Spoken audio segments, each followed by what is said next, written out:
মোহাম্মদপুরের এক বৃদ্ধ বাবার বয়সী রিক্সা চালক, তিনি তার সারা দিনের উপার্জনের পবিত্র পয়সা আমাকে উপহার দিয়েছেন নির্বাচনী কাজে খরচ করার জন্য।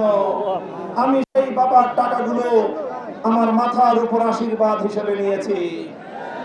তিনি আমার কাছ থেকে কথা চেয়েছেন, আমি যদি এই এলাকার মানুষের ভোটে আল্লাহর রহমতে সংসদ সদস্য নির্বাচিত হই, তাহলে কোনো গাড়িতে করে নয়, সেই বুড়ো রিক্সা চালক বাবাকে নিয়ে তার রিক্সায় করে সংসদে যাব ইনশাআল্লাহ।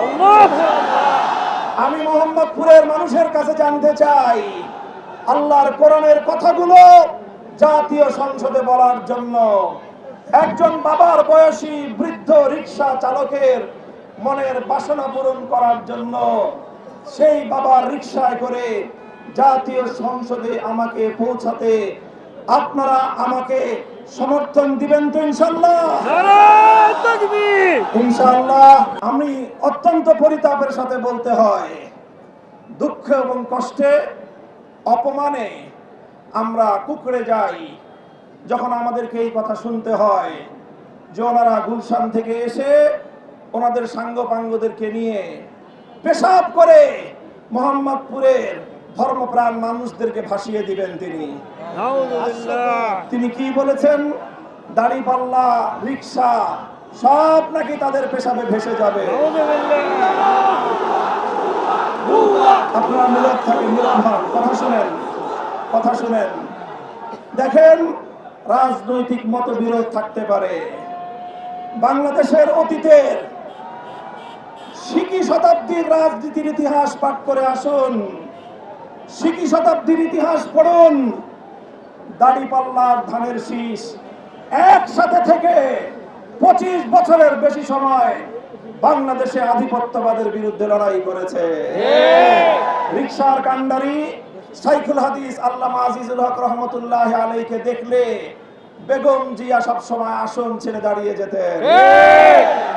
আজকে আপনি এসে বেগম জিয়া যাকে শ্রদ্ধা করতেন, এখনো পর্যন্ত জনাব তারেক রহমান সাহেব আমাদেরকে দেখলে শাইখুল হাদিসের প্রতি শ্রদ্ধা অবনত হয়ে আমাদের সাথে আলিঙ্গন করেন। এখনো বেগম জিয়ার মৃত্যুর পরে তার কফিন কাঁধে নেওয়ার জন্য জনাব তারেক রহমান সাহেবও শাইখুল হাদিসের সন্তানকে উপযুক্ত বিবেচনা করেন। আর আপনি এসে বলেন ধানের শীষের লোকজন পেশাব করে শাইখুল হাদিসের রিক্সা আর আপনাদের 25 বছরের সহযোদ্ধা দাড়িপাল্লা সব আপনারা পেশাব করে ভাসিয়ে দিবেন। আপনাদেরকে বলতে চাই, পেশাবের মতো অপবিত্র জিনিস দিয়ে, পেশাবের মতো নাপাক জিনিস দিয়ে যদি ভাসাতে হয়, আপনার টয়লেট ভাসান। মুহাম্মাদুর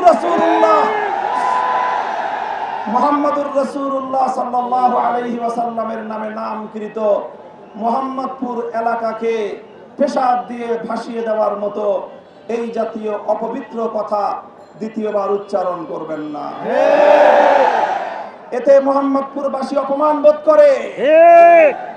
আপনাদের লোকেরা আমার বিলবোর্ড গুলো ছিঁড়ে ফেলে, আমার বিলবোর্ডে আমার নামের পাশে 501 সংখ্যা লিখে আমার বিরুদ্ধে পরিচালিত আন্তর্জাতিক এবং দেশীয় ষড়যন্ত্রকারীদের সাথে আপনার হোতাদের যোগ সাজসের প্রমাণ পেশ করেছেন আপনারা।